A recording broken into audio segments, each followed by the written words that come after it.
Class 9 का one of the easiest chapter में मैं इस चैप्टर को इंक्लूड करना चाहूंगा पोस्टुलेट 5। अब ये थोड़ा सा इंटरेस्टिंग पोस्टुलेट है, जरा ध्यान दीजिएगा। मान के चलता हूं, हमें बोला एक ही पॉइंट ऐसा होगा जो दोनों के ऊपर लाई करेगा, पर मैंने क्या पढ़ा है कि 2 पॉइंट से सिर्फ और सिर्फ एक ही लाइन पास कर सकती। ज्यादा डिफिकल्ट चैप्टर नहीं है, लेकिन इस चैप्टर में थ्योरी काफी ज्यादा है। क्या हाल चाल सभी के, welcome welcome welcome everyone to the platform of physics वाला। मेरा नाम है ऋतिक मिश्रा, मैं हूं आपका मैथमेटिक्स मेंटर, आपका दोस्त, आपका बड़ा भाई। जो आपके दिल से है वो आप कहिएगा। गुरुजी इतनी सारी बातें एक साथ कैसे कर ली। क्या हाल चाल सभी के। तो आज हम लोग यूक्लिड्स ज्योमेट्री यानी इंट्रोडक्शन टू यूक्लिड्स ज्योमेट्री, आपका जो क्लास 9 का एक बहुत ही आसान सा चैप्टर, मेरे ख्याल से क्लास 9 का one of the easiest chapter में मैं इस चैप्टर को इंक्लूड करना चाहूंगा। इसके साथ साथ आपका हेरोन्स फॉर्मूला भी काफी इजी होता है, पर खैर हेरोन्स की बातें बाद में करेंगे। फिलहाल आज हम लोग यूक्लिड चच्चा के बारे में बात करने वाले हैं। तो भाई ये एक मैथमेटिशियन थे, काफी काफी काफी बड़े मैथमेटिशियन, ठीक है। अब समझना, ज्योमेट्री मतलब study of shapes, study of shapes, जहां पे लाइन सेगमेंट होता है, पॉइंट होता है, समझ में आया, रे होती है, लाइन होती है, क्वाड्रिलैटरल होता है, पैरेललोग्राम होता है, रेक्टेंगल होता है। तो ज्योमेट्री का मतलब मोटा मोटा स्टडी ऑफ शेप्स होता है, ठीक है। तो इस चैप्टर को ना अब समझना ध्यान से, ज्यादा डिफिकल्ट चैप्टर नहीं है, लेकिन इस चैप्टर में थ्योरी काफी ज्यादा है। मतलब अगर आप देखोगे अक्सर मैथ्स में थ्योरी बहुत कम होती है, मतलब 10% थ्योरी होती है, 90% आपके क्वेश्चंस होते हैं। पर इस चैप्टर में ना 50-60% थ्योरी और बाकी आपके क्वेश्चंस हैं। तो आज हम लोग एक शॉट में इस चैप्टर को खत्म करने वाले हैं। मोटा मोटा मैं 1 घंटा लूंगा और आपको हर एक बात बताकर जाऊंगा। आई प्रॉमिस एवरीवन, इस वीडियो के बाद आपको कहीं और जाने की जरूरत नहीं पड़ेगी, ना कोई क्वेश्चन लगाने की जरूरत पड़ेगी। आई प्रॉमिस दिस, ठीक है। बिना किसी तरीके स्टार्ट करते हैं। तो यार अच्छा, अब देखो आप लोग को ना बहुत सारी चीजों का मतलब ऑलरेडी पता है कि पॉइंट क्या होता है, लाइन क्या होता है, रे क्या होता है, लाइन सेगमेंट क्या होता है, मिड पॉइंट क्या होता है, ये सब आपको मोटा मोटा पता है। पर इस चैप्टर को जब आप पढ़ रहे हो तो आप ये सारी बातें ना भुलाकर पढ़ो। आप ऐसे पढ़ो कि भाई आप नए हो मैथमेटिक्स वर्ल्ड में, ठीक है। जैसे कि यूक्लिड चच्चा जब ये सारी चीजें पढ़ रहे थे तो वो डिस्कवर कर रहे थे कि अच्छा ऐसा होता है, अच्छा ऐसा होता है, अच्छा ऐसा हो सकता है, ठीक है। मैं जैसे जैसे बताऊंगा आपको बातें समझ में आती जाएंगी। बिना किसी तरीके स्टार्ट करते, थोड़ा सा स्टार्टिंग में थ्योरी होगा, थोड़ा सा देख लीजिएगा, है ना। ज्यादा से गाली मत दीजिएगा कि इतना थ्योरी कौन देता है। चलिए, तो क्या बोल रहे, the word geometry comes from the Greek word geo. Geometry word Greek word geo और मेट्री से है। जियो का मतलब होता है अर्थ और मेट्री का मतलब होता है टू मेजर। तो मोटा मोटा अर्थ का मेजरमेंट, जैसा कि मैंने बताया, स्टडी ऑफ शेप्स करने वाले, मतलब मेजरमेंट ऑफ शेप्स करने वाले, ऐसा आप कुछ सोच सकते हो, ठीक है। अच्छा, geometry appears to have originated from the need for measuring lands. Geometry क्यों आया होगा? अर्थ का मेजरमेंट करने की क्या जरूरत पड़ी, शेप्स का मेजरमेंट करने की क्या जरूरत पड़ी, शेप्स के बारे में स्टडी करने की क्या जरूरत पड़ी। ऐसा कहा गया कि ज्योमेट्री शायद इसलिए आया था क्योंकि हम लोग को लैंड्स वगैरह को मेजर करना था। एग्रीकल्चरल लैंड हो गया, कमर्शियल लैंड वगैरह, कोई भी लैंड हो सकता है जहां पे आपने अभी अपने कदम रख रखे हैं ना। यहाँ पे दोस्तों ये नीड है, संभाल लीजिएगा ये सब छोटी छोटी बातें, है ना। This branch of mathematics was studied in various forms in an ancient civilisation. देखो, मैं चाहूं तो डायरेक्ट तुम्हें बताऊं कि 7 एक्सियम्स ये हैं, 5 पोस्टुलेट्स हैं और चैप्टर खत्म कर दूं, पर मैं ऐसा नहीं करूंगा। हर एक बात बेसिक से बताऊंगा ताकि तुम्हें सारी चीजें समझ में आए कि भाई सब चीजें आई कहां से, ठीक है। अच्छा, the Greek developed geometry in a very systematic manner. जब ग्रीक्स ने ज्योमेट्री के बारे में पढ़ना स्टार्ट करा तो बड़े सिस्टमैटिक मैनर से पढ़ना स्टार्ट करा, एक एक करके 3 ग्रीक मैथमेटिशियंस, नेमली थाला भाई साहब यानी थेल्स भाई साहब, पाइथागोरस भाई साहब के बारे में आप जानते हैं, एंड यूक्लिड भाई साहब contributed a lot on geometry.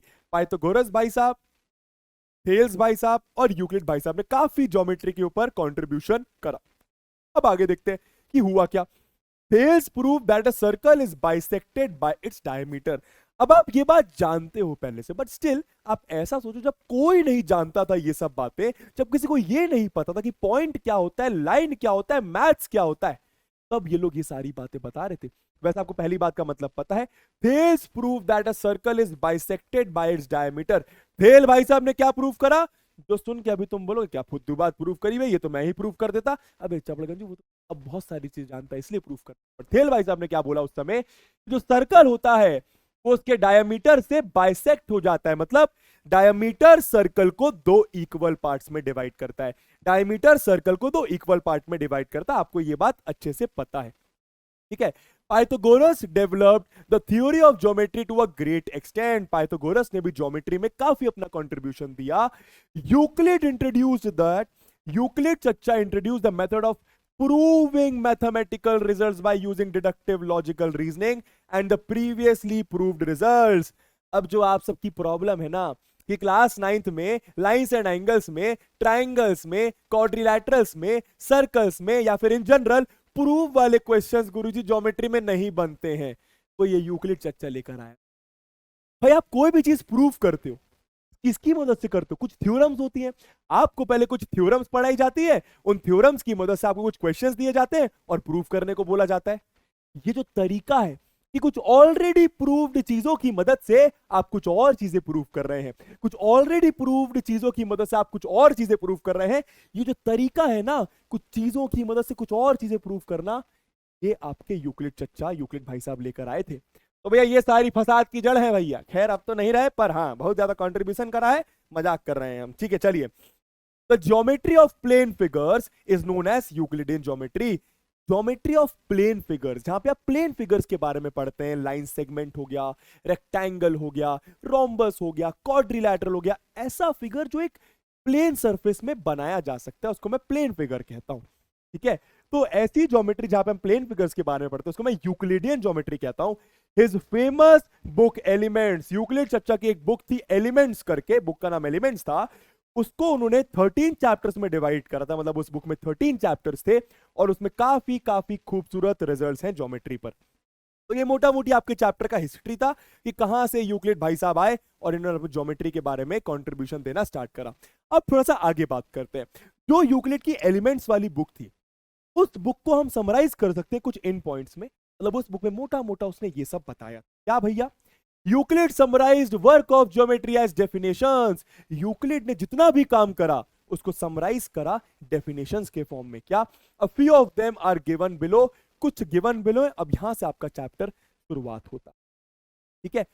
A point is that which has no part. भाई पॉइंट, अगर मैं आपसे पूछूं पॉइंट की डेफिनेशन क्या, तुम बोलोगे पॉइंट मतलब ये, कोई बोलेगा पॉइंट मतलब ये, कोई शायद ऐसा बोलते पॉइंट मतलब ये उधर कुछ पॉइंट मतलब वो वाले पॉइंट पर, अरे वो वाले पॉइंट पर, अरे वो वाले पॉइंट पर, ऐसा बोलते हो ना। इतना मोटा मैं ये कहना चाह रहा हूं, अब बस सुनते जाना, समझते, थोड़ा सा अटपटा लगे आपको ये चीज। क्या? A point is that which has no part. Euclid भाई साहब ने पॉइंट की डेफिनेशन दी कि पॉइंट क्या है, जिसका कोई पार्ट नहीं होता, जिसका कोई पार्ट नहीं होता। अब आपके मन में एक डाउट आएगा कि पार्ट का मतलब क्या भैया, यहां पर पार्ट का मतलब क्या? सुनते जाना, ठीक है। अ line is a breathless length. Line क्या होती है? अब मैं तुमसे पूछूं लाइन क्या होती है, तुम बोलोगे लाइन मतलब कुछ ऐसा जो इधर से भी चलता चला जाता है, जो इधर से भी चलता जाता है। बट प्रॉपर डेफिनेशन क्या होगी? शायद नहीं दे पाओगे। सुनते जाओ मेरी बातों को ध्यान से। तो उन्होंने लाइन की डेफिनेशन क्या दी? लाइन क्या होता है? एक ब्रेथलेस लेंथ होती है, मतलब लाइन एक ऐसी चीज जिसकी कोई ब्रेथ ही नहीं है, क्योंकि ब्रेथ ही नहीं, बस सिर्फ और सिर्फ लाइन है, सिर्फ और सिर्फ लेंथ है। समझ में आ रहा है? थोड़ा अटपटा लग रहा होगा, पर सुनते जाना, यही अटपटा अभी आपको आगे समझ में आएगा, ठीक है।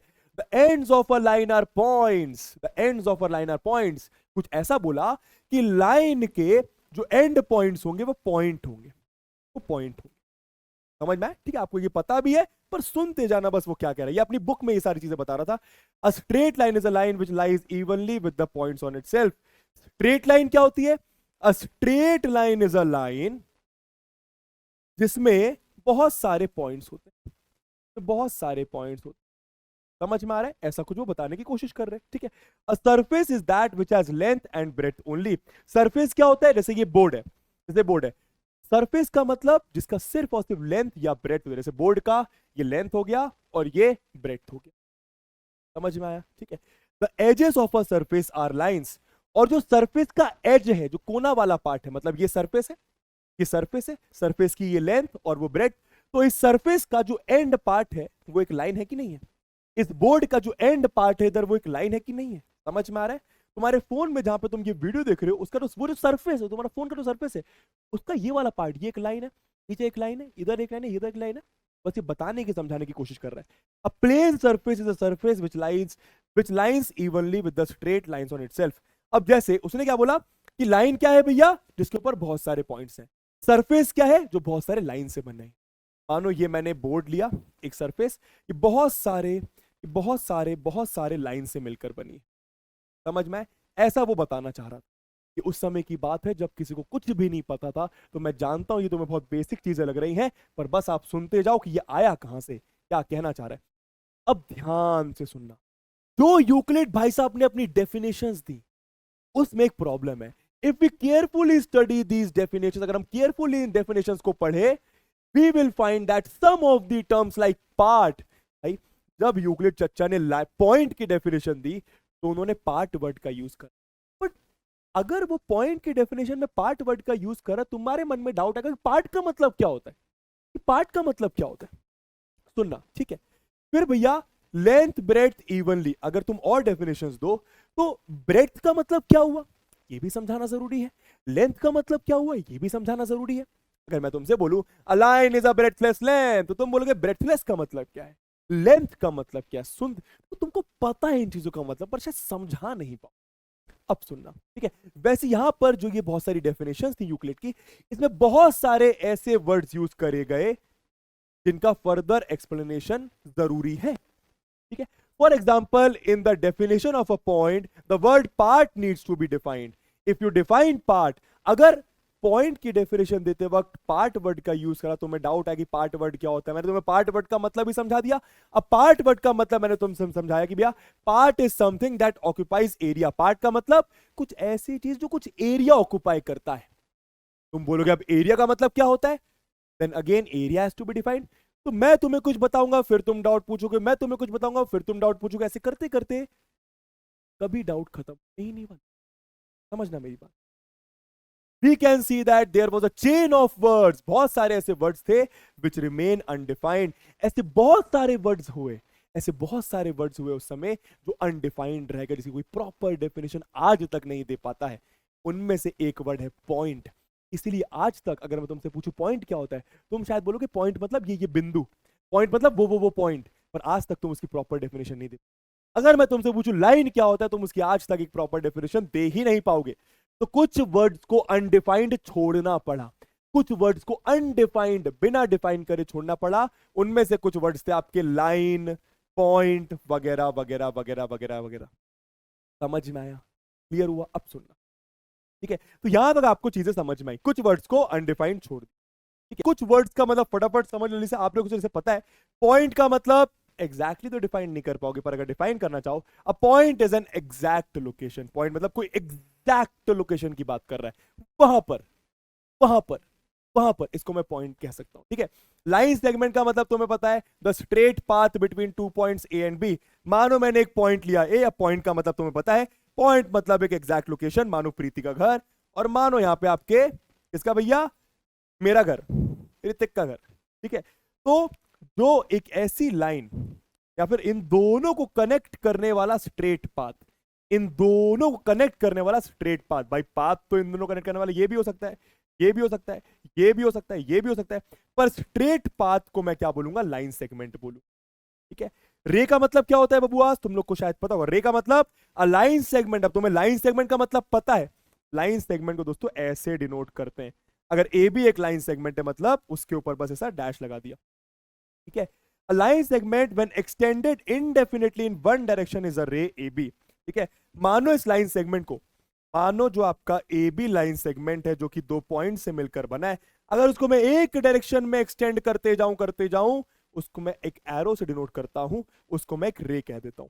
डिनोट कैसे करेंगे उसको आप, एक ए बी रे डिनोट करेंगे। समझ में आ रहा है मैं क्या बोल रहा हूं? ठीक है बॉस। अच्छा, लाइन का मतलब क्या, एक लाइन सेगमेंट ए बी जिसको मैं दोनों डायरेक्शन में एक्सटेंड कर दूं, उसको मैं लाइन ए बी कहूंगा। डिनोट कैसे करते हैं, अगर मानो मैंने लिखा ए बी के ऊपर ऐसा एरो, अगर मानो ए बी के ऊपर ऐसा दोनों साइड एरो, इसका मतलब क्या हो गया, कुछ ऐसा, ये आपका ए, ये आपका बी, और ये दोनों साइड से बस चलता चला जा रहा है, चलता चला है, चलता चला है। तो पॉइंट, लाइन सेगमेंट, रे और लाइन की डेफिनेशन आपको एकदम अच्छे से क्लियर है। चलिए अब देखो स्टेटमेंट का मतलब क्या होता है, बहुत इंपॉर्टेंट। स्टेटमेंट मतलब एक ऐसा sentence which can be judged to be true और false is called a statement. मैंने आपको कुछ बोला, मैंने आपको कुछ सेंटेंस बोला, अगर आप ये जज कर सकते हो कि वो सही है या गलत है, ट्रू है या फॉल्स है, तो उसको मैं एक स्टेटमेंट कहूंगा। फॉर एग्जाम्पल, अब एग्जाम्पल दूंगा, बेहतर समझ में आएगा। अगर ये सब क्यों पढ़ा रहे हो, डायरेक्ट एग्जाम और पोस्टुलेट पढ़ाइए। खबर 2 मिनट का। The sum of the angles of a triangle is 180। अगर मैंने आपसे कहा कि भैया the sum of the angles of a triangle, मतलब तीनों एंगल ट्राइंगल का सम होता है 180 डिग्री। अब अगर आप भाई बता सकते हो ना इसको सुन के कि ये सही है गलत है, हाँ ये सही है। अगर आप बता पा रहे हो कि ये सही है या गलत है, मतलब ये स्टेटमेंट है। तो ये आपका एक स्टेटमेंट हो गया, क्योंकि आप बता पा रहे हो, जज कर पा रहे हो, दिमाग लगा पा रहे हो कि सही है गलत है। ठीक है, अब देखना, the sum of all the angles of a quadrilateral is 180। Quadrilateral के सारे एंगल का सम 180 डिग्री होता है। क्या आप बता पा रहे हो ये सही है गलत है? हाँ बता पा रहे हो ये गलत है। क्वाड्रिलैटरल के चारों एंगल का सम 360 डिग्री होता है। अगर आप बता पा रहे हो ये सही है या गलत है, तो ऐसे सेंटेंस को मैं स्टेटमेंट कहता हूं। ये भी आपका स्टेटमेंट है। ठीक है, और ये फॉल्स स्टेटमेंट है, ये ट्रू स्टेटमेंट। अब मेरी बात ध्यान से सुनना। x प्लस 10 बड़ा है 15 से, x प्लस 10 बड़ा है 15 से is a sentence but not a statement. क्यों, आप मुझे बताओ। अगर मैं आपसे बोलूं x प्लस 10 ग्रेटर देन 15, अगर मैंने आपसे बोला x प्लस 10 ग्रेटर देन 15, क्या आप मुझे बता पाओगे ये स्टेटमेंट है या नहीं है? स्टेटमेंट कब बोलोगे? जब आप ये बता पा रहे हो कि ये सही है या तो गलत है। सर हमें समझ नहीं आ रहा है, मैं बताता हूं। अगर आप x की जगह 2 रखो, अगर आप x की जगह 2 रखो, तो ये आपका 12 आ जाएगा। 12 ग्रेटर देन 15, दोस्तों ये तो गलत है ना, 12 तो 15 से छोटा होता है। ठीक है, पर अगर आप x की जगह 6 रख दो, 6 तो 6 प्लस 10 16, तो 16 ग्रेटर देन 15, मतलब ये सही आ गया। तो भैया x की वैल्यू जो जो आप रखते जाओगे उसके हिसाब से आपको समझ में आएगा कि ये सेंटेंस सही है या गलत है। अगर आप x2 रखोगे तो ये सेंटेंस गलत है, अगर आप x6 रखोगे तो ये सेंटेंस सही है। पर अगर मैं आपसे बोलूं ये सही है गलत है, तो आप नहीं बता पाओगे। क्यों? वो तो x की वैल्यू पर डिपेंड करेगा, वो तो x की वैल्यू पर डिपेंड करेगा ये सही है या गलत है। तो अभी आप ये नहीं बता पाओगे कि ये sentence x plus 10 greater than 15 सही है या गलत, इसीलिए ये सेंटेंस एक स्टेटमेंट नहीं। समझ में आ गया? तो स्टेटमेंट का मतलब समझ में आ गया, एक ऐसा सेंटेंस जिसको पढ़कर आप ये बता पाओगे वो सही है या गलत है। समझ में आया? अब देखो चैप्टर की सबसे इंपॉर्टेंट बात, आपके पास टोटल 7 एक्सियम्स हैं और 5 पोस्टुलेट्स हैं। अगर आपने सिर्फ ये 12 चीजें पढ़ ली, आपका चैप्टर खत्म। एग्जाम में ऐसे पूछेंगे एक्सियम 2 क्या है, एक्सियम 3 क्या है, मैं भी आपको समझाऊंगा, क्वेश्चंस भी कराऊंगा। पहले समझते हैं एक्सियम और पोस्टुलेट क्या। दोस्तों एक्सियम और पोस्टुलेट दोनों सेम चीजें ही हैं लगभग लगभग। डिफरेंस क्या अभी आपको समझाऊंगा। ठीक है, सेल्फ एविडेंट ट्रू स्टेटमेंट, क्या बोला मैंने? सेल्फ एविडेंट मतलब इसको समझाने की जरूरत नहीं है, बहुत कॉमन सेंस वाली बात है। Self evident true statement, statement समझ गए आप? कोई ऐसा सेंटेंस जिसको आप जज कर पाओ सही गलत। पर अगर उसमें ट्रू स्टेटमेंट होगा मैथमेटिक्स के केस में, तो उसको मैं एक्सियम या पोस्टुलेट कहता हूं। ठीक है, ट्रू स्टेटमेंट्स को, सही स्टेटमेंट्स को, जिनको चेक करने की जरूरत ना पड़े, अगर वो सही है तो उसको मैं एक्सियम्स या फिर पोस्टुलेट्स कहता हूं। ठीक है, समझ में आ गया? पर एक्सियम्स, आप जो एक्सियम वर्ड है वो आप थ्रू आउट मैथमेटिक्स यूज करते हो। एक्सियम वर्ड आप पूरे मैथमेटिक्स के ब्रांच में, मतलब ब्रांच आपका ज्योमेट्री हो, एलजेब्रा हो, फर्क नहीं पड़ता। पर पोस्टुलेट वर्ड का यूज आप करते हो भैया सिर्फ और सिर्फ ज्योमेट्री, सिर्फ और सिर्फ ज्योमेट्री। समझ गए? दोनों ही क्या है, दोनों ही क्या है? सेल्फ एविडेंट ट्रू स्टेटमेंट्स हैं। सेल्फ एविडेंट ट्रू स्टेटमेंट्स है, मतलब इनको प्रूव करने की जरूरत नहीं है। क्या बोला मैंने? इनको प्रूव करने की जरूरत नहीं, ये सही है, ये एकदम सही है, कॉमन सेंस वाली बात है। ठीक है, ऐसे स्टेटमेंट्स जो एकदम सही है, ट्रू स्टेटमेंट्स को मैं एक्सियम्स या फिर पोस्टुलेट्स कहता हूं। एक्सियम वर्ड का यूज मैं पूरे मैथमेटिक्स में करूंगा, पोस्टुलेट सब का यूज मैं सिर्फ और सिर्फ ज्योमेट्री में करता हूं। समझ में आ गया? ऐसा कुछ है भाई, मेरे घर में मेरे को राज बुलाते हैं, पर संसार में मुझे ऋतिक बुलाते हैं, वैसा वाला सी। समझ में आ गया? चलिए बहुत बढ़िया। अब देखो ये 7 एक्सियम्स हैं कौन कौन से, बहुत आसान से फटाफट समझते। सेल्फ एविडेंट है, ट्रू स्टेटमेंट्स हैं। ठीक है, things which are equal to the same thing are equal to one another, ये चीजें आप मैथ्स में ऑलरेडी यूज कर रहे हो, बस अभी तक आपको पता नहीं था, एक बार बताता हूं।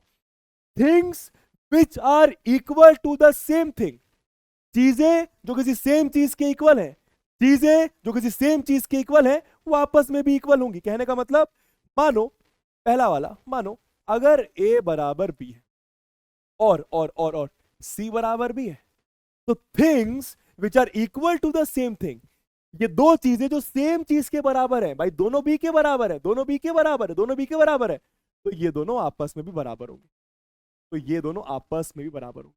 इसका मतलब होता है दिस इंप्लाइज, मतलब इसका मतलब, इन दोनों का मतलब है ए बराबर सी। समझ गए? इसीलिए आपने शायद मैथ्स में देखा होगा कि मानो भैया अगर लिखा हुआ है ए बराबर सी, या फिर मानो लिखा हुआ है डी बराबर सी, तो ए बी सी के बराबर, डी बी सी के बराबर, तो things which are equal to the same thing are equal to one another, वो आपस में भी इक्वल हो। सिंपल सी बात है ना बॉस, खुद सोच के देखो यार। मानो ए टू के बराबर है, सी भी टू के बराबर है, मतलब ए और सी बराबर है। भाई मानो मैं हूं, आप हो, मेरी एज 25 साल है, आपकी एज भी 25 साल है, मतलब हम दोनों की एज बराबर है, हम दोनों किसी सेम चीज के बराबर, तो हम दोनों बराबर। Simple, common sense, self evident बात है। अगली चीज क्या, ये आपका यूक्लिड का एक्सियम नंबर 1। अगली क्या, if equals are added to equals the wholes are equals. Maths में आप लोग कई बार दो इक्वेशंस होती है उनको ऐड कर देते हो, है ना? ऐसा क्यों करते हो? ऐसा आप कर सकते हो। क्या बोला? If equals are added to equals, तो दूसरे का मतलब आपको बताता हूं। मानो मैंने ए बराबर बी लिखा, इक्वल्स, इसको बोला इक्वल्स। मानो मैंने सी बराबर डी लिखा, इसको बोला इक्वल्स। तो ये एक इक्वेशन, ये एक इक्वेशन, दो इक्वेशन है। अगर इन दोनों को ऐड करूं तो ए प्लस सी आ जाएगा इस साइड, और इस साइड आपका बी प्लस डी आ जाएगा। तो if equals are added to equals the wholes are also equal. समझ में आया मैं क्या बोल रहा हूं? तो ये भी आपस में बराबर होंगे, बस ये कहना चाह रहा है। If equals are added to equals the wholes are equal, common sense वाली बात। आप कुछ मानो 2 बराबर 2 है, मानो 4 बराबर 4 है, तो 2 प्लस 4 6 हो जाएगा, 2 प्लस 4 6, वो भी बराबर होगा। The wholes are also equal. समझ में आ गया ये बात? क्लियर हो गया ये बात? बढ़िया भैया। तीसरा क्या बोल रहे हैं? If equals are subtracted from equals the remainders are equal. Remainders are equal, इसका मतलब क्या?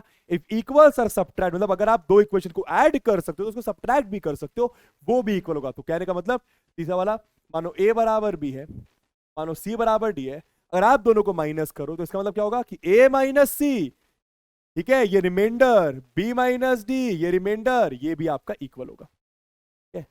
दिस इंप्लाइज ए माइनस सी और बी माइनस डी भी आपका इक्वल होगा, और इसलिए आप लोग मैथमेटिक्स में दो इक्वेशन को ऐड या सब्ट्रैक्ट कर पाते हैं। समझ में आया? यूक्लिड के तीसरा एक्सियम था, है ना? तो things which coincide with one another are equal to one another, बहुत important. Things which coincide with one another, coincide का मतलब जो एक के ऊपर एक है, जो एक के ऊपर एक है, जो एक के ऊपर एक है, are equal to one another. समझ में आया? चीजें जो एक दूसरे पर कोइंसाइड करें वो बराबर होती हैं।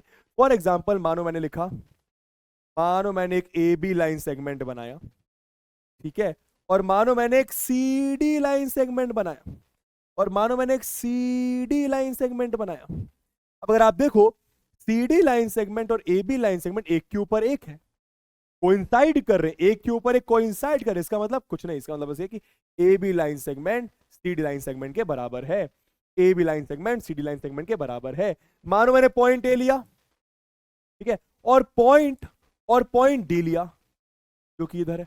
अब क्योंकि दोनों पॉइंट एक के ऊपर एक है, इसका मतलब ए बराबर डी। समझ में आ गया? चीजें जो एक के ऊपर एक है वो आपस में बराबर होती ज्योमेट्री में, है ना? The whole is greater than the part, बहुत simple sir, the whole is greater than the part. मानो मैंने एक चॉकलेट ली, मानो मैंने चॉकलेट ली, चॉकलेट का मैंने ये वाला पार्ट लिया, चॉकलेट का मैंने ये वाला पार्ट लिया। समझ में आया? तो जो होल होगा वो पार्ट से बड़ा ही होगा ना। सोच के देखो, जो पूरी चीज होगी वो छोटी चीज से बड़ी होगी ना। भाई बहुत कॉमन सेंस, फुद्दू चीज वाली बात, बट इसी को तो बोला सेल्फ एविडेंट ट्रू स्टेटमेंट, को प्रूव करने की जरूरत ना पड़े। कॉमन सेंस है भाई कि जो होल होता है वो पार्ट से बड़ा ही होगा। किसी चीज, भाई ये मानो पूरी चीज है, इसका मैंने कुछ पार्ट लिया, तो जो पूरी चीज है वो इस पार्ट से बड़ी ही होगी। समझ में आया? Things which are double of the same thing are equal to one another. Things which are double of the same thing. Sixth और सेवंथ आपको यहां बताता हूं। Sixth, things which are double of the same thing, मानो मैंने ए लिखा, इसको मैंने 2b के बराबर लिखा, सी लिखा, इसको भी मैंने 2b के बराबर लिखा।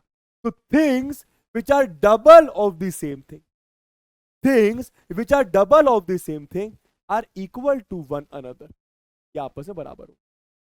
चीजें जो किसी और चीज का डबल है वो आपस में बराबर होगी, कॉमन सेंस वाली बात। इसमें आप एक्सियम 1 भी लगा सकते हो कि चीजें जो सेम चीज के बराबर है, things which are equal to the same thing, दोनों चीजें किसी सेम चीज के बराबर तो वो दोनों आपस में बराबर। वही चीज आपको एग्जाम 6 में लिखी है, things which are double of the same thing are equal to one another, और इसी का कुछ part, things which are half of the same thing are equal to one another. मतलब मानो सेवेंथ कुछ ऐसा कि मानो मैंने ए लिया, मानो मैंने डी लिया, ये दोनों आपका हाफ ऑफ सी, ये भी आपका हाफ ऑफ सी के बराबर है, तो ये दोनों आपस में भी बराबर हो।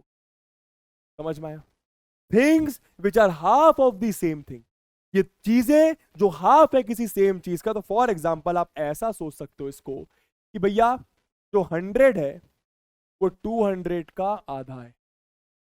समझ में आया? समझ में आया? आपको दिख ही रहा है ये चीज।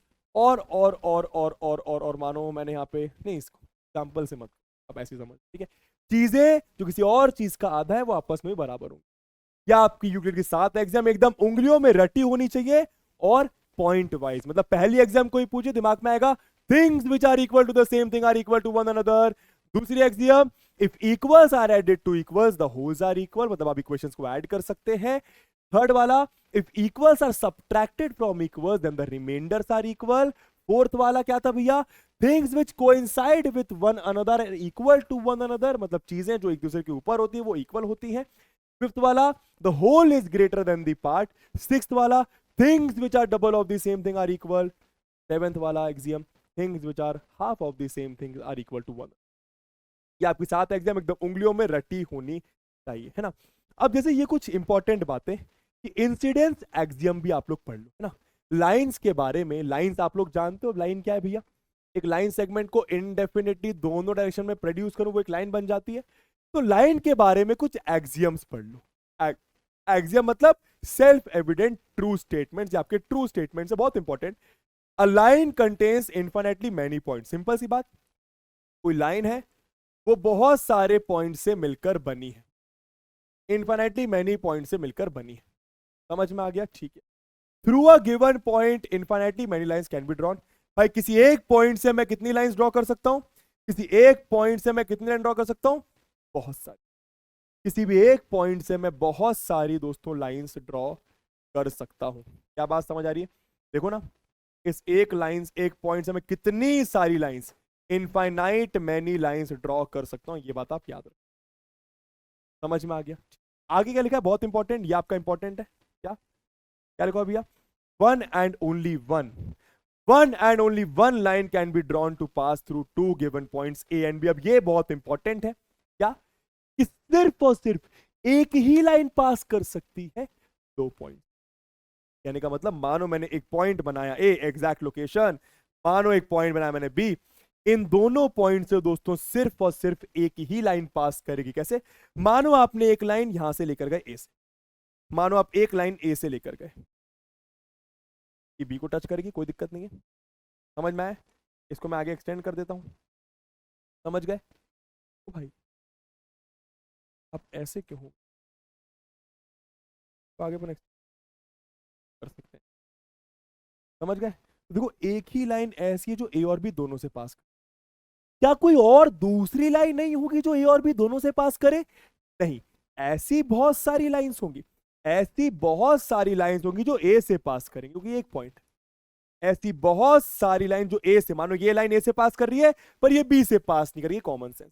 मानो ये लाइन ए से पास कर रही है पर ये बी से पास नहीं करेगी, कॉमन सेंस। मानो ये लाइन ए से पास कर रही है पर ये बी से पास नहीं करेगी, कॉमन सेंस। वैसे बी से भी दोस्तों बहुत सारी लाइंस पास करेंगी, पर बी और ए से सिर्फ और सिर्फ एक ही लाइन पास करेगी। समझ में आए? बी और ए से सिर्फ और सिर्फ एक ही लाइन पास करेगी, 2 पॉइंट से सिर्फ और सिर्फ एक ही लाइन पास करती है, एक यूनिक लाइन पास करती है, बहुत इंपॉर्टेंट। ठीक है, अब 5 पॉस्टुलेट्स के बारे में बात करते हैं, बहुत सिंपल पॉस्टुलेट। पहला वाला तो वही है भैया, अ स्ट्रेट लाइन में be drawn from any one point two any other point. क्या बोल रहे हैं? बहुत फुद्दू बात। देखो आप लोग को ये बातें आसान इसलिए लग रही क्योंकि ये तब की बात है जब किसी ने कुछ नहीं पढ़ रखा था, उस समय के हिसाब से काफी टफ बात है, किसी को कैसे समझ में आएगा, है ना, कि स्ट्रेट लाइन क्या है, पॉइंट क्या है, वगैरह क्या है, ढिमकाना क्या है, ठीक है। क्या बोल रहे हैं, एक स्ट्रेट लाइन बनाया जा सकता है from one point two another point. तो सिंपल है बॉस, मैंने एक पॉइंट लिया, ये दूसरा पॉइंट लिया, इन दोनों से मैं मिलकर मैं एक स्ट्रेट लाइन बना सकता हूं, समझ में आया। और वही जो अभी आपको मैंने समझाया पोस्टुलेट वन क्या है बॉस, तो अभी आपको मैंने समझाया Euclid assume that there is a unique line joining two distinct points. Distinct का मतलब अलग अलग, डिस्टिंक्ट का मतलब अलग अलग, और कोइंसाइड का मतलब सेम। डिस्टिंक्ट पॉइंट मतलब अलग अलग पॉइंट्स, कोइंसाइड का मतलब सेम पॉइंट, एक के ऊपर एक है। डिस्टिंक्ट मतलब अलग अलग पॉइंट्स, कोइंसाइड का मतलब कोइंसिडेंस पॉइंट मतलब एक के ऊपर एक वाले पॉइंट। तो क्या बोल रहा है यूक्लिड भाई साहब, भाई जो अभी आपने पढ़ा, लास्ट वाली चीज अभी आपको पढ़ाई क्या, कि दो पॉइंट से पी और क्यू से सिर्फ और सिर्फ एक ही लाइन, एक यूनिक लाइन पास कर सकती। हाँ, ए से बहुत सारी लाइंस पास हो रही, पी से बहुत सारी लाइंस पास करेंगी, क्यू से भी बहुत सारी लाइंस पास करेंगी, लेकिन पी और क्यू से उन दोनों पॉइंट से सिर्फ और सिर्फ एक ही लाइन पास करेगी। अलग अलग पॉइंट्स क्यों बोला, क्योंकि मानो अगर पी ये है और क्यू इसके ऊपर है तो ये तो एक ही पॉइंट हो गया, और एक पॉइंट से बहुत सारी लाइंस आपकी पास कर सकती, इसलिए उन्होंने अलग अलग पॉइंट्स बोला। तो ये आपका पोस्टुलेट वन कि दो पॉइंट से सिर्फ और सिर्फ एक लाइन पास करेगी, उसको उन्होंने यूनिक लाइन बोला। पोस्टुलेट टू बहुत आसान, a terminated line can be produced indefinitely, मतलब टर्मिनेटेड लाइन मतलब लाइन सेगमेंट की बात करते हैं, टर्मिनेटेड लाइन का मतलब लाइन सेगमेंट की बात कर, रुक गई लाइन है ना। तो मानो आपका ए बी लाइन सेगमेंट है, मानो आपका ए बी लाइन सेगमेंट है, इसको आप दोनों डायरेक्शन में एक्सटेंड कर सकते हो। कितनी फुद्दू बात, आपको याद रखना है लेकिन, ठीक है। पोस्टुलेट नंबर 3 क्या था, अ circle can be drawn with any centre any radius. तो कितनी फुद्दू बात, तुम्हें पहले से पता है, सर्कल आप कोई भी सेंटर कोई भी रेडियस लेके ड्रॉ कर सकते हो, सर्कल आप कोई भी सेंटर कोई भी रेडियस लेके ड्रॉ कर सकते हो, कोई भी सेंटर कोई भी रेडियस लेके ड्रॉ कर सकते हो, कोई भी सेंटर कोई भी रेडियस लेके ड्रॉ कर सकते हो। समझ में आया, समझ में आया, ये आपको दिया हुआ है। A circle can be drawn with any centre any red. आगे देखते हैं। फोर्थ पोस्टुलेट क्या था, all right angles are equal to one another. कहने का मतलब भैया प्लूटो में अगर राइट एंगल बन रहा है, खैर प्लूटो अब रहा नहीं, ठीक है, सैटर्न वाले प्लैनेट में अगर राइट एंगल बन रहा है, इस अपने अर्थ में राइट एंगल बन रहा है, या फिर जुपिटर में राइट एंगल बन रहा है, कहीं पे भी राइट एंगल बने सब के सब एकदम बराबर होते हैं। और जाहिर सी बात है क्यों, क्योंकि राइट एंगल मतलब 90 डिग्री। तो कितनी फुद्दू बात है, all right angles are equal to one another. तो फॉर एग्जांपल दोस्तों, मानो मैंने मानो मैंने मानिए मैंने दोस्तों ये राइट एंगल ऐसा बनाया, इसको मैंने बोला ए, इसको बोला ओ, इसको बोला बी, और मानो मैंने एक राइट एंगल ऐसा बनाया, ये इसको बोला सी, इसको बोला पी, इसको बोला डी। तो A O B C P D के बराबर होगा, सारे राइट एंगल्स आपस में बराबर होते हैं, सिंपल बात, ठीक है। पोस्टुलेट 5, अब ये थोड़ा सा इंटरेस्टिंग पोस्टुलेट है, जरा ध्यान दीजिएगा। जैसे कि मैंने कहा दोस्तों थ्योरी है, थोड़ा समझना बहुत इंटरेस्टिंग, बहुत आसान। क्या बोल रहे हैं, if a straight line following on two straight lines. चलिए मैं आपको इसको डायरेक्ट मतलब बता दोस्तों, ये दो स्ट्रेट लाइंस है, समझ गए, आपकी ये दो स्ट्रेट लाइंस है, हाँ सर। मानो एक स्ट्रेट लाइन में इन दोनों से पास करा, मानो एक स्ट्रेट लाइन में इन दोनों से पास करा रहा हूं, आप लोगों को शायद पता होगा, इसको अपन ट्रांसवर्सल कहते हैं, बट एनीवे नहीं पता तो कोई बात नहीं। अगर इन दोनों स्ट्रेट लाइन से मैं एक स्ट्रेट लाइन पास करा, ठीक है, तो ये जो दोनों स्ट्रेट लाइंस हैं ये किस साइड मिलेंगी आपको ये बता रहा है प्ले फेयर्स एक्सियम, इसको मैं पोस्टुलेट 5 भी कहता हूं। क्या, ये दोनों लाइंस अभी आपको दिख रहा है वो इस साइड मिलेंगी, ये दो भाई अगर आप दोनों को इनफिनिटली एक्सटेंड करो तो ये आगे चली जाएगी, ये आगे चली जाएगी, ये दोनों कभी नहीं मिलेंगे इस साइड पर, इस साइड से दोनों बहुत जल्दी मिलने वाली यहां पर कहीं पे मिल जाएंगी। क्या बात समझ में आ रहा है, तो ये प्ले फेयर्स एक्सियम या फिर फिफ्थ पोस्टुलेट आपको ये बता दे कि दोनों लाइंस मिलती कहां पर है, ये उस साइड पर मिलती है जहां पर इन दोनों इंटीरियर एंगल का सम 180 से कम होता। क्या बात समझ में आया, अगर आप ध्यान दो ये वाला एंगल प्लस ये वाला एंगल मिलाकर 180 से ज्यादा आएगा, और इसीलिए उस साइड पर लाइन नहीं मिल रही है जहां पे दोनों इंटीरियर का सम 180 से ज्यादा आ रहा है। इधर मिलेंगी जहां पर दोनों इंटीरियर का सम 180 से कम आएगा। क्या बात समझ आई? वही चीज लिखी हुई है, if a straight line following on two straight lines makes the interior angles on the same side of it taken together less than two right angles. Less than two right angles का मतलब less than 90। भाई दो right angles का मतलब क्या? 2 into 90 मतलब 180 degree की बात कर। ठीक है, समझ में आ गया? तो भैया इंटीरियर एंगल का सम जहां पे 180 से कम होगा वहां पर वो दो लाइंस आपकी जाके मिलेंगी। Easy easy. अच्छा, अब इसके बाद क्या हुआ? Later on fifth postulate was modified as under. Later on थोड़े समय बाद पांचवें पोस्टुलेट को थोड़ा सा मॉडिफाई करा गया। कैसा कैसा बोला गया भैया? कि भैया for every line L and for every point P not lying on L, कोई लाइन एल होगी और कोई पॉइंट पी होगा। सुनना मेरी बात ध्यान से, कोई लाइन एल होगी और कोई पॉइंट पी होगा। मैं इसको अलग से बनाता हूं। मानो कोई लाइन आपकी एल होगी और कोई पॉइंट पी होगा जो एल पर लाइन नहीं कर रहा, जो एल के ऊपर नहीं है, जो एल के ऊपर नहीं है, जो एल के ऊपर नहीं है।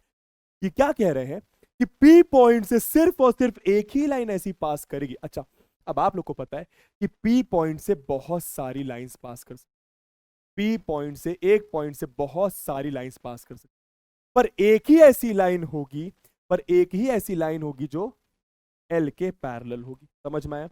एक ही ऐसी लाइन होगी जो एल के पैरेलल होगी। मानो मैंने उसको एम बोला, समझ में आ गया? वही चीज लिखिए क्या कि भैया for every line L and for every point P not lying on L there exist a unique line M passing through P and parallel to L. क्या बात समझ में आया? एल एक लाइन है, पी कोई पॉइंट है जो एल पर नहीं है, पी से बहुत सारी लाइंस पास करेंगी, पर एक ही ऐसी लाइन होगी, एक यूनिक लाइन होगी जो एल के पैरेलल होगी, जो पी से पास करेगी। सिंपल बात, समझ में आ गया? बस two distinct intersecting lines can not be parallel to the same line. इसका मतलब समझ में आ रहा है क्या भाई? अच्छा, डिस्टिंक्ट का मतलब अलग अलग, तो दो अलग अलग इंटरसेक्टिंग लाइंस, मतलब मानो मैंने एक लाइन ऐसी ली, मानो मैंने एक लाइन ऐसी ली, तो दो इंटरसेक्टिंग लाइंस, सुनना, दो intersecting lines can not be parallel to the same. ये दोनों लाइंस किसी सेम लाइन के पैरेलल नहीं हो सकती। सिंपल सी बात है। क्यों भाई? देखो, अगर मैं इस लाइन के पैरेलल मानो यहां पर कोई लाइन बनाऊंगा तो वो इसके पैरेलल है पर इसके पैरेलल नहीं है। क्यों? इंटरसेक्ट है भाई। या तो इंटरसेक्टिंग लाइंस होती हैं, या तो पैरेलल लाइंस होती हैं, या तो एक के ऊपर एक लाइंस होती हैं। भाई तीन ही केस होते हैं ना लाइंस के, या तो लाइंस पैरेलल होंगी, या तो इंटरसेक्ट करेंगे एक पॉइंट पे, या तो हर एक पॉइंट पे इंटरसेक्ट करेंगे, मतलब एक के ऊपर एक होंगे। अब ये लोग क्या बोल रहे हैं? अगर दो अलग अलग इंटरसेक्टिंग लाइंस है, मतलब वो एक पॉइंट पे इंटरसेक्ट कर रही हैं, तो ये दोनों लाइन किसी सेम लाइन के पैरेलल नहीं होंगी। फॉर एग्जांपल, मानो मैंने एक लाइन यहां पर बनाई जो इसके पैरेलल है, पर वो इसके पैरेलल नहीं होगी। क्यों? अगर आप इसको आगे बढ़ाओगे तो दोनों मीटिंग शीटिंग हो जाएगी। पैरेलल लाइंस का मतलब ये होता है कि भाई मीटिंग नहीं होनी चाहिए उनकी। समझ में आ गया? बहुत बढ़िया। तो ये आपके 5 पॉस्टुलेट्स हो गए। एक बार रिकॉल करते हैं। पॉस्टुलेट 1 क्या था भैया? कि दो पॉइंट से सिर्फ और सिर्फ एक लाइन पास करेगी। पॉस्टुलेट 2 क्या था भैया? टर्मिनेटेड लाइन को, एक रुकी हुई लाइन सेगमेंट को आप दोनों साइड से एक्सटेंड कर सकते हैं। तीसरा क्या था? सर्कल बना सकते हो आप किसी भी पॉइंट से और किसी भी रेडियस को लेकर। पॉस्टुलेट 4 क्या था? सारे राइट एंगल्स आपस में बराबर होते हैं। पॉस्टुलेट 5 क्या था भैया? दो स्ट्रेट लाइंस हैं, एक स्ट्रेट लाइन मैंने ऐसी बनाई, ठीक है, क्या होगा? ये दो स्ट्रेट लाइंस उस साइड मिलेंगी जहां पर इंटीरियर एंगल का सम 180 से कम होगा। बहुत बढ़िया। चलिए भैया, तो ये सब बातें आपको समझ में आ गई हैं। अब थ्योरम का मतलब क्या होता है? आपने एक्सियम समझ लिए 7, आपने पोस्टुलेट समझ लिए 5। अब मैथ्स में आपको बहुत सारी थ्योरम्स होंगी। मेरी बात ध्यान से सुनना। एक्सियम और पोस्टुलेट को आपको प्रूव करने की जरूरत नहीं। इवन तो मैंने आपको हर चीजें प्रूफ के साथ बताई, समझा समझा के बताई, पर आपको उसको प्रूव करने की जरूरत नहीं है। वो सेल्फ एविडेंट है, मतलब वो कॉमन सेंस वाली बात है। समझ में आया? सारे राइट एंगल्स आपस में बराबर होते हैं, है ना? दो इंटरसेक्टिंग लाइंस है, तो इन दोनों से पैरेलल सिर्फ और सिर्फ, मतलब इन दोनों के पैरेलल कोई कॉमन लाइन नहीं होगी। ये सब आपकी सेल्फ एविडेंट चीजें, पर थ्योरम को आपको प्रूफ करना पड़ता है। एक्सियम और postulate doesn't need a proof, but theorem needs a proof. आपको इसको प्रूफ करना पड़ता है। ये भी ट्रू स्टेटमेंट ही होता है। जो थ्योरम होता है दोस्तों, ये भी आपका ट्रू स्टेटमेंट ही होता है। एक्सियम भी ट्रू स्टेटमेंट है, पोस्टुलेट भी ट्रू स्टेटमेंट है, थ्योरम भी ट्रू स्टेटमेंट है, लेकिन थ्योरम को आपको प्रूफ करना पड़ता है। एक्सियम और पोस्टुलेट को आप ट्रू मान के चलते हो। समझ में आया? अब आपको थ्योरम का मतलब मैं सिखा देता हूं। A statement that requires a proof is called a theorem. Simple. Establishing the truth of a theorem is known as proving the. अगर आपसे कोई बोले कि थ्योरम प्रूफ करके देखो, इसका मतलब आप ये प्रूफ कर रहे हो कि वो सही स्टेटमेंट लिखा। ठीक है। फॉर एग्जाम्पल, जैसे अगर आपसे कोई बोल दे भैया sum of angles around a point is 360, मतलब किसी पॉइंट के अराउंड जितने भी एंगल्स होंगे सारे 360 के बराबर होंगे। फॉर एग्जाम्पल, मानो मैंने ये एंगल बनाया, ये एंगल, ये एंगल, ये एंगल, तो ये सारे एंगल का सम आपका 360 होगा। ये आपको प्रूफ करना पड़ेगा। ठीक है, समझ में आया? एंगल्स ऑफ अ ट्राइंगल का सम 180 होता है, ये भी आपको प्रूफ करना पड़ेगा। आपको मैं प्रूफ करके दिखाऊंगा भी ट्राइंगल्स वाले चैप्टर। अच्छा, कोरोलरी का मतलब अभी आप लोग मत समझो, कोई मतलब की नहीं है। ठीक है, कोरोलरी का मतलब आप लोग मत समझो। ठीक है, अभी आपको कोई मतलब।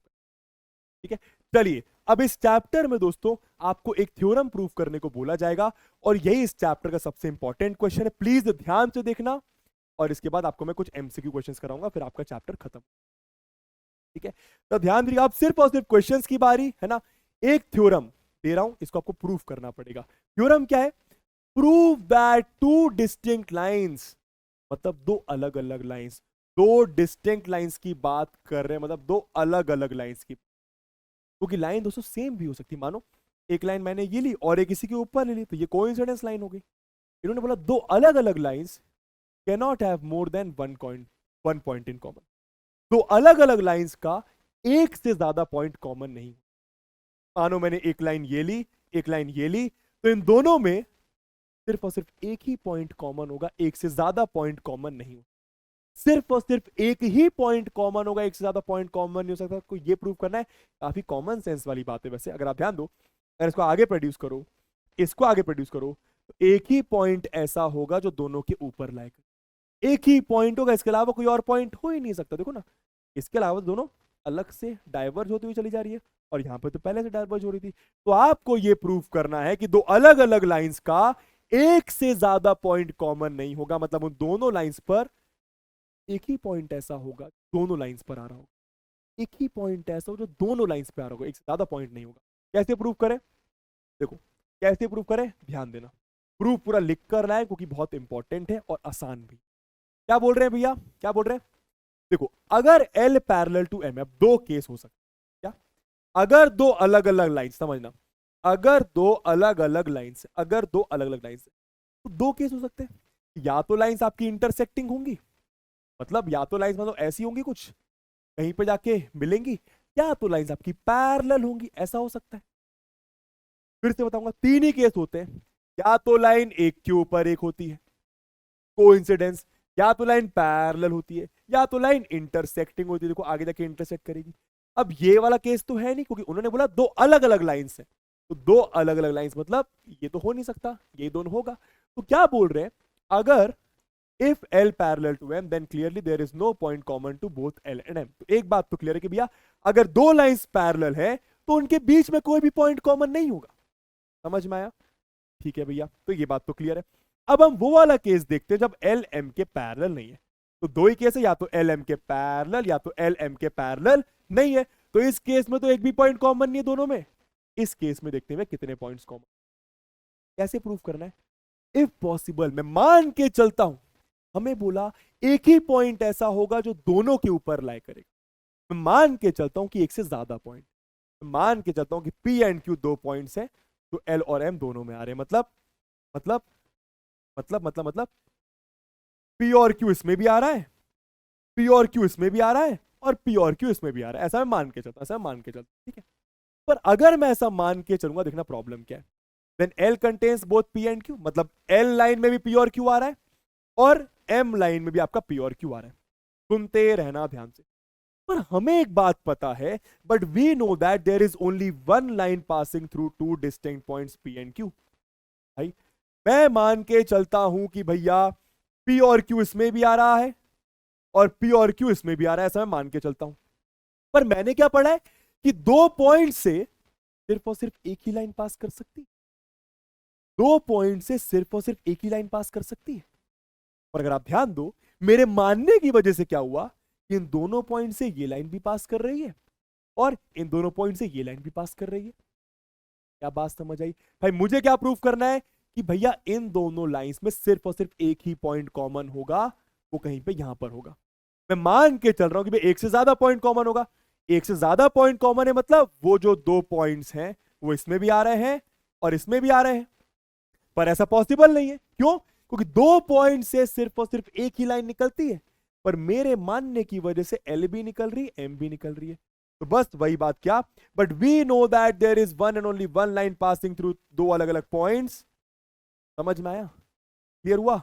This contradicts the hypothesis that L and M are distinct. This contradicts the hypothesis that L and M are distinct. बस इसका मतलब दो distinct lines can not have more than one point in common. Simple. क्या बात समझ आ रही है? क्या बात समझ आ रही है? मैं क्या कहना चाहता हूं भाई, हमने माना कि P और Q इसमें भी आ रहा है और हमने माना कि P और Q इसमें भी आ रहा है, पर ऐसा तो पॉसिबल ही नहीं है भैया।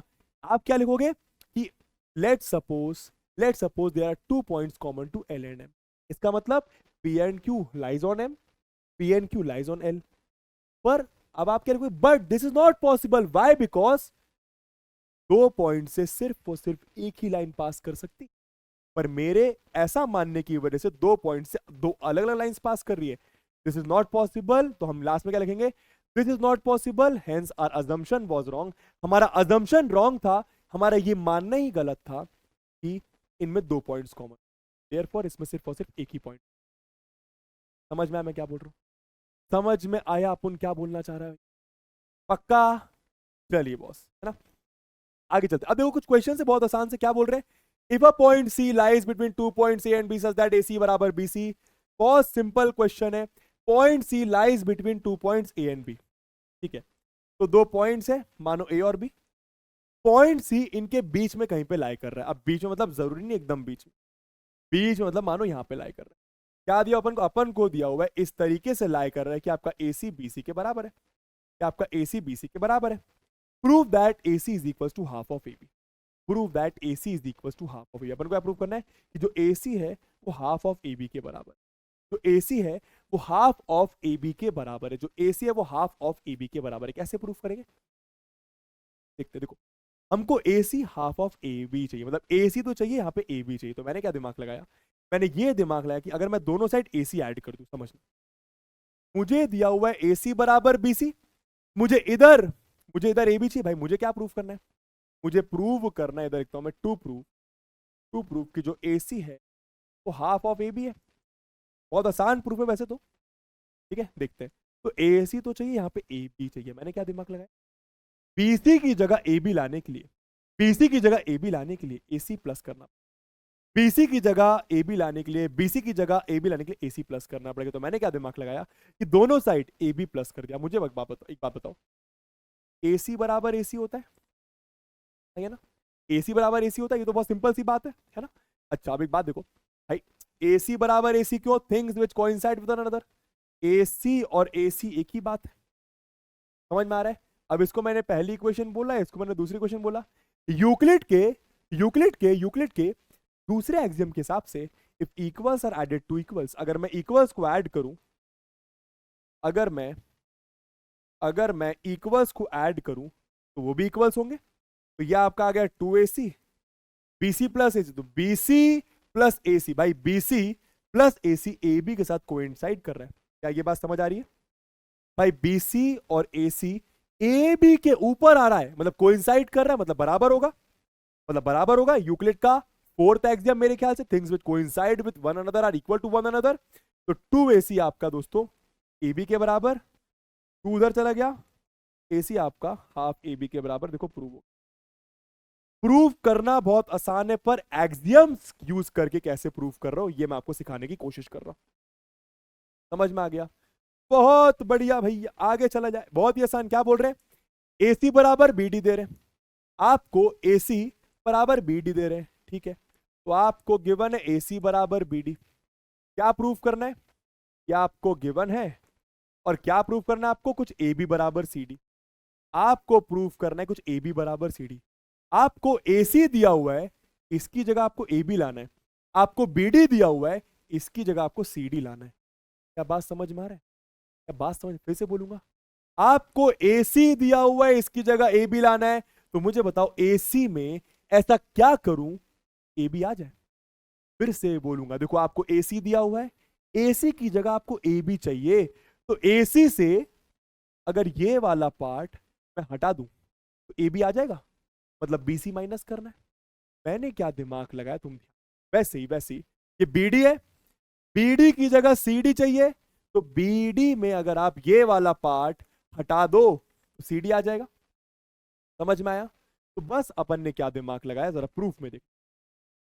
प्रूफ में ठीक है, आपको पता है कि भैया AC बराबर BD है, और सिंपल सी बात है BC बराबर BC है। सिंपल सी बात है BC बराबर BC है। इसको पहली इक्वेशन, इसको दूसरी इक्वेशन। ठीक है दोस्तों, अगर मैं दोनों इक्वेशन को माइनस करूं तो AC माइनस BC आएगा, और यहां पे आपके BD माइनस BC आएगा। ठीक है, यूक्लिड का तीसरा axiom, if equals are subtracted from equals the remainders are equal, ये भी इक्वल होगा। Simple basic math. तो AC माइनस BC, AC से BC हटा दिया, ये चीज हटा दी, ये चीज हटा दी, तो AB बचा।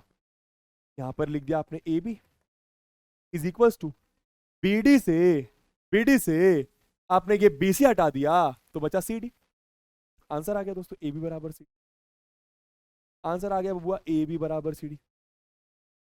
इजी, पक्का? ओके बॉस, चलिए बहुत आसान। क्या बोल रहे, एंगल 1 बराबर 3, एंगल 2 बराबर 4। आपको दिया है एंगल 1 बराबर एंगल 3, आपको दिया एंगल 2 बराबर एंगल 4, आपसे बोला एंगल A बराबर C करो, आपसे बोला एंगल A मतलब ये पूरा बराबर एंगल C करो। कैसे करेंगे? A कैसे बन रहा है 1 + 2 करके, C कैसे बन रहा है 3 + 4 करके। तो मैंने क्या दिमाग लगाया, बहुत इजी है। इसको पहला बोला, इसको दूसरा बोला। एक्सियम नंबर 2 से if equals are added to equals, if equals are added to equals the wholes are equal. तो एंगल 1 + 2, एंगल 1 + 2 दोस्तों एंगल A है, एंगल 3 + एंगल 4 आपका एंगल C है। प्रूफ हो गया। समझ में आया किस तरीके से कर रहे हैं? बहुत इजी। चलिए चलिए चलिए चलिए, एक ये वाला हो जाए, बहुत ही आसान सा। इसका दूसरा वाला आप होमवर्क में करोगे, पहला वाला मैं आपको करके दे रहा हूं, या आपको कमेंट बॉक्स में इसका आंसर करना है। इसका आंसर आपको कमेंट बॉक्स में लिखना है, ठीक है? और ये बताना है कि साथ साथ कैसा लगा।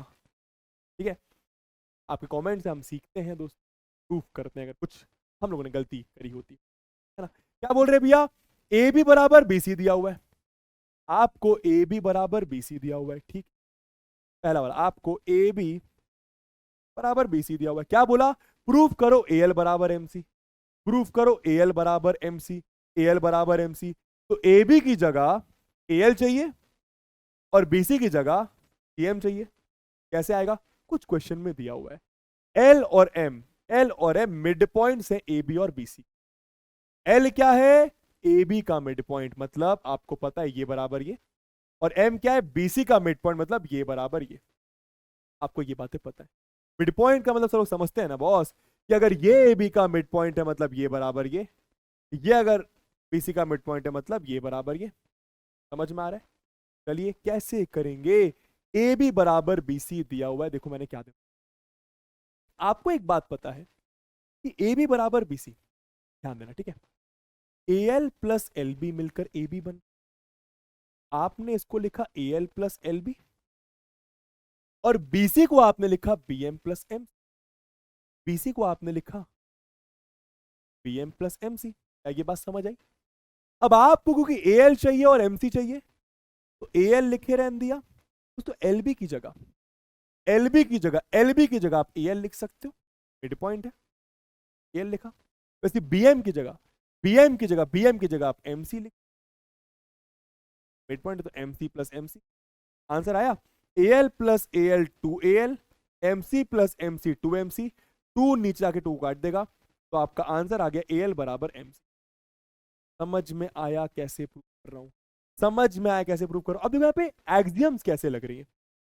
मैंने AB को AL प्लस BL क्यों लिखा, क्योंकि AL, ध्यान देना, AL प्लस LB कोइंसाइड कर रहा है AB के साथ।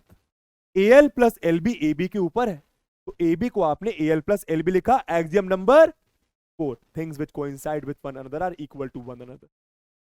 उसके बाद एल बी और ए एल को बराबर क्यों लिखा? क्योंकि एल बी और ए एल बराबर है, क्योंकि ये मिड पॉइंट है।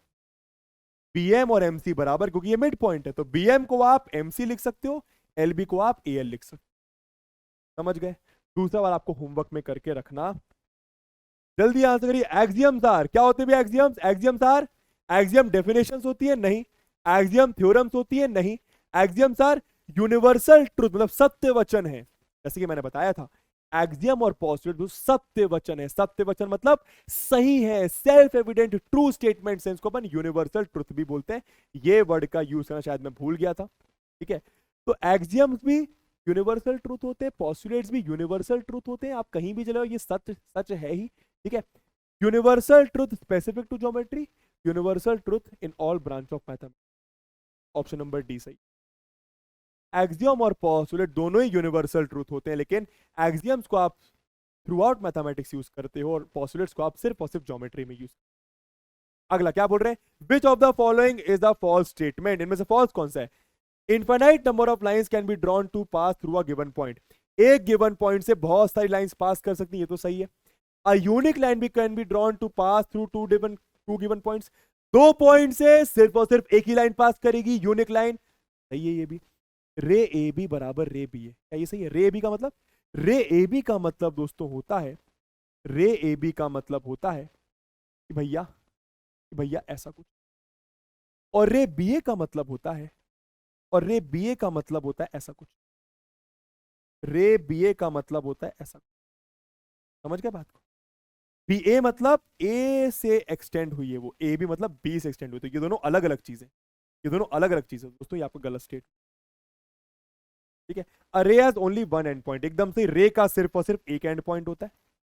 रे का सिर्फ और सिर्फ एक एंड पॉइंट होता है और एक साइड से वो चलती चली जाती है। रे का सिर्फ और सिर्फ एक एंड पॉइंट होता है, एक साइड से वो चलती चली जाती है। ये आपको गलत लिखा हुआ, तो सही आंसर हो गया।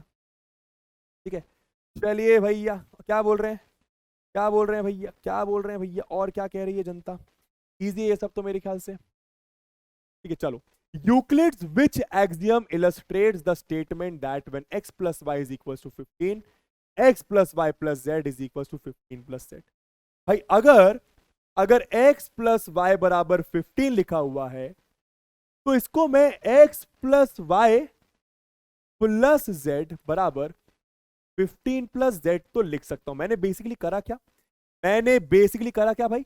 x प्लस वाई बराबर 15 लिखा था, मैंने लेफ्ट हैंड साइड में भी z ऐड कर दिया, राइट हैंड साइड में भी z ऐड कर दिया। आप लोग जानते हो, एक इक्वेशन में आप दोनों साइड कोई भी सेम चीज ऐड, सब्ट्रैक्ट, मल्टीप्लाई, डिवाइड कर सकते हो।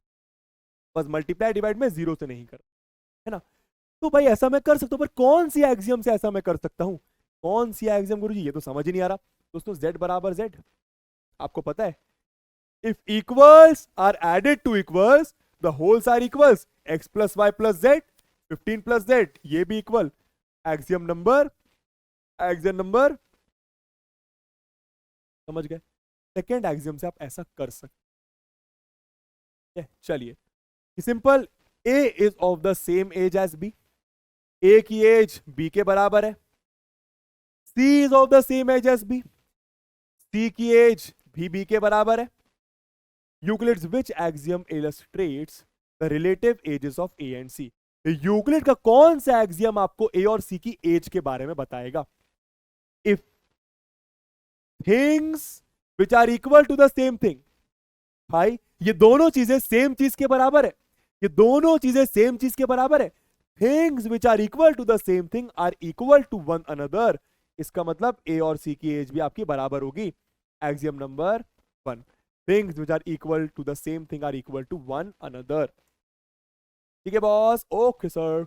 Euclid stated all right angles are equal to each other in the form of a postulate. Easy.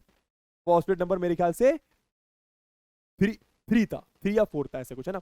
चलिए, lines are parallel if they do not intersect is stated in the form of a. दोस्तों lines are parallel, lines parallel होंगी अगर वो intersect नहीं कर रही हैं तो। ये किसने बताया था? पोस्टुलेट ने, डेफिनेशन ने, एक्सियम ने। दोस्तों आपका पोस्टुलेट ने बताया था। याद करो, प्ले फेयर्स एक्सियम में अपन ने ऐसा कुछ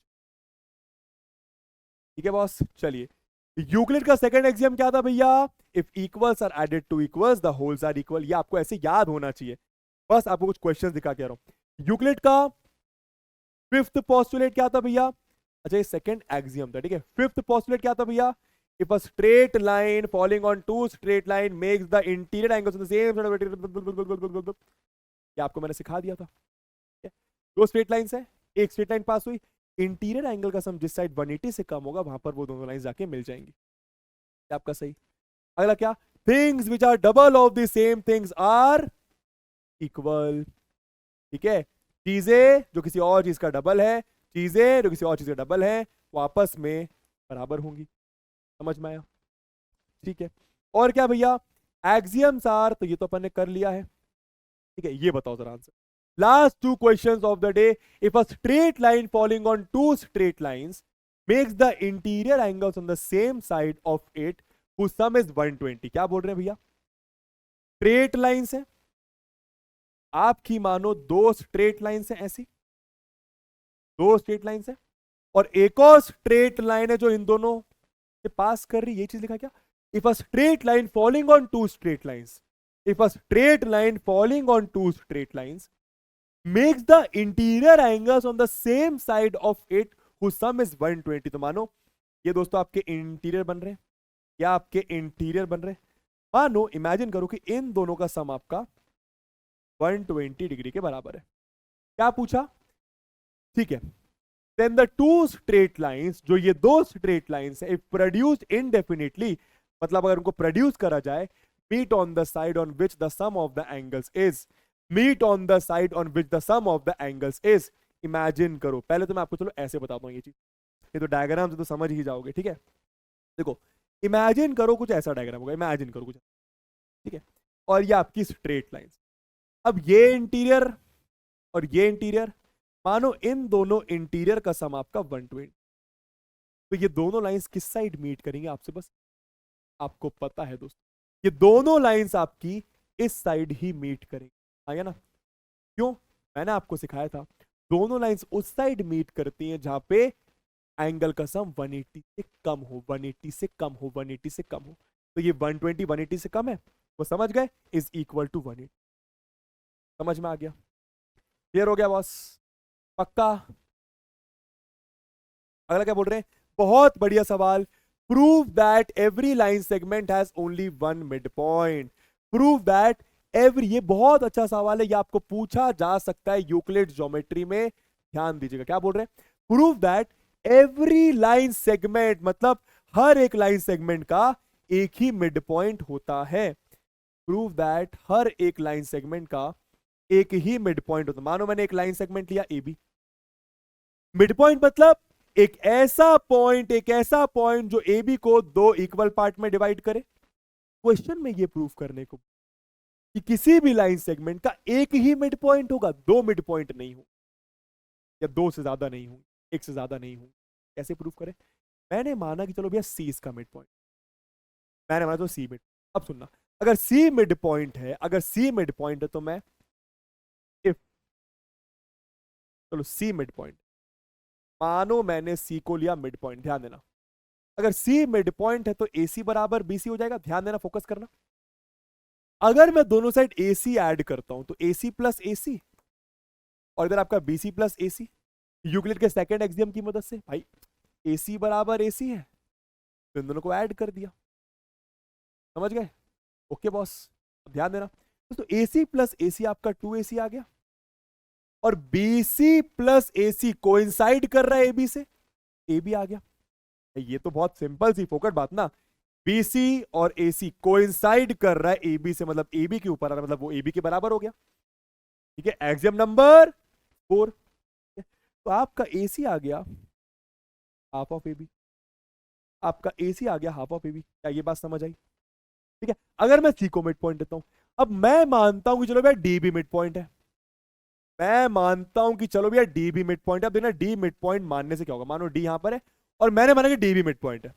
वैसे कॉमन सेंस है, हमें पता है कि एक ही मिड पॉइंट होगा, तो दो पॉइंट कैसे हो सकते हैं जो लाइन को दो इक्वल हिस्सों में डिवाइड करते हैं? एक ही मिड पॉइंट होगा। पर चलो मैंने माना डी भी मिड पॉइंट है, तो अगर डी मिड पॉइंट है तो आपका AD बराबर DB, आपका AD बराबर DB, ये बात समझ में आ रही है। अब दोनों साइड दोस्तों मैंने AD ऐड कर दिया, तो AD प्लस AD बराबर DB plus DB, sorry DB plus AD। फायदा क्या हुआ? फायदा देखना अबे, फायदा क्या हुआ ध्यान देना, ठीक है। तो AD प्लस AD आपका 2AD हो गया, और DB प्लस AD, तो DB plus AD, DB plus AD, भाईजान DB प्लस AD ये कोइंसाइड कर रहा है AB से, ये आपका AB के बराबर होगा। अब यहां से क्या हुआ कि जो AD है वो आपका हाफ AB के बराबर, जो AD है वो आपका हाफ AB के बराबर, समझ में आया? अब जरा आप फर्स्ट वाले को देखो और सेकंड वाले को देखो, कोई यूक्लिड की एक्सियम याद आ रही है क्या? AC AD दोनों अलग अलग चीजें पर दोनों सेम चीज के बराबर है। Things which are half of the same thing, things which are half of the same thing, ये दोनों AC और AD, ये दोनों AC और AD AB का हाफ है, मतलब दोनों आपस में बराबर है। तो बाय एक्सियम 7 तुम, बाय एक्सियम 7 तुम लोग लिख सकते हो कि AC और AD बराबर। और AC और AD बराबर कब हो सकता है, दिमाग लगाओ भाई जान। डायग्राम से AC और AD बराबर नहीं दिख रहा, डायग्राम से AC और AD बराबर नहीं दिख रहा, मतलब कुछ गलत हुआ है। डायग्राम से AC और AD बराबर नहीं दिख रहा भाई। जब मैंने सॉल्व करा C और D अलग अलग मिड पॉइंट लेके, तो AC और AD बराबर आ गया, AC और AD बराबर आ गया। ऐसा सिर्फ एक ही केस में हो सकता है, जब C और D एक ही पॉइंट है। जब C और D अलग अलग पॉइंट नहीं, वो एक ही पॉइंट है, वो एक ही पॉइंट है, वो एक ही पॉइंट है। इसका मतलब किसी भी लाइन सेगमेंट का सिर्फ और सिर्फ एक ही मिड। समझ में आया मैंने क्या बोला? समझ में आया मैंने क्या बोला? या तो यहां पे आप ऐसा कर दो, समझो मेरी बात, आपने कुछ माना कि एक से ज्यादा मिड पॉइंट है, आपके मानने की वजह से कुछ गलत आ गया, तो आप लिख दो this is wrong, therefore our assumption was wrong, hence there is only one mid point of AB। फिर से बोलूंगा, आपने कुछ माना कि एक से ज्यादा मिड पॉइंट है, आपके कुछ मानने की वजह से कुछ गलत आ गया, भाई तो गलत है ना, कॉमन सेंस गलत है ना भाई। AC AD के बराबर नहीं दिख रहा, कॉमन सेंस है। समझ में आ रही है चीज? तो आपने जो माना उसकी वजह से कुछ गलत आया, तो आप क्या लिखोगे? This is wrong, this is not possible. और ऐसा क्यों आया? क्योंकि तुमने पक्के से कुछ गलत करा होगा, तुमने पक्के से कुछ गलत करा होगा, तुम्हारा ये मानना ही गलत था कि एक से ज्यादा मिड पॉइंट, हेंस AB का सिर्फ और सिर्फ एक ही मिड पॉइंट होगा। आपको ऐसा अंग्रेजी में लिखना है। दूसरा चीज जो ज्यादा आसान है, वो क्या कर सकते हो भाई, अगर AC बराबर AD में मान लेता हूं कि आएगा, तो वो सिर्फ एक ही केस में आएगा, जब C और D एक दूसरे के ऊपर हो। दिस इज ओनली पॉसिबल, क्या लिखो तुम यहां पे? This is only possible, this is only possible when C and D coincide, जब C और D एक के ऊपर एक हो। समझ में आ गया? और अगर C और D एक के ऊपर एक है, देयरफॉर C बराबर D, hence there is only one midpoint, there is only one midpoint of line segment AB, या फिर of AB। ठीक है, लाइन सेगमेंट का डायरेक्शन में वो साइन बना दी। ठीक है, तो that's all for today boys and girls. आज हमारा यूक्लिड ज्योमेट्री यहीं पर ऐसे खत्म होता है। लगभग नहीं, हर एक चीज मैंने तुम्हें कवर करवा दी है। अब इसके बाद जाके अपनी एनसीईआरटी करो। बस सिंपल याद रखना है तीन चीजें, एक्सियम्स, पोस्टुलेट, थ्योरम। थ्योरम को अपन को प्रूव करना पड़ता है, एक्सियम और पोस्टुलेट यूनिवर्सल ट्रूथ होती है, उनको हमें प्रूव करने की जरूरत नहीं होती है। 7 एक्सियम्स है, 5 पोस्टुलेट्स है, और बीच में छोटी मोटी बातें आपको और बताई, कुछ क्वेश्चंस करे और चैप्टर आपका खत्म। आई होप आपको मजा आया होगा, समझ आया होगा। अब मैं आप लोगों से मिलूंगा नेक्स्ट चैप्टर में, that his lines and angles. One shot उसका अवेलेबल हो जाएगा जल्दी से, है ना। मुझे माफ करिएगा, माइक का कुछ इशू आ गया था, इससे थोड़ा सा ये लेक्चर आने में डिले हो गया, सीरियसली माफ करिएगा। मैं मिलता हूं आप लोगों से नेक्स्ट क्लास में, तब तक अपना ख्याल रखें और बता कर जाएं कि कैसा लगा भैया लेक्चर। कोई दिक्कत परेशानी आ रही है तो प्लीज मुझे जरूर शेयर करके जाइए, ठीक है। और कौन से चैप्टर आपको चाहिए वो बता के जाइए, क्या दिक्कत क्या परेशानी सब बता के जाओ कमेंट बॉक्स, ठीक है। Love you all, tata bye and take care, bye bye.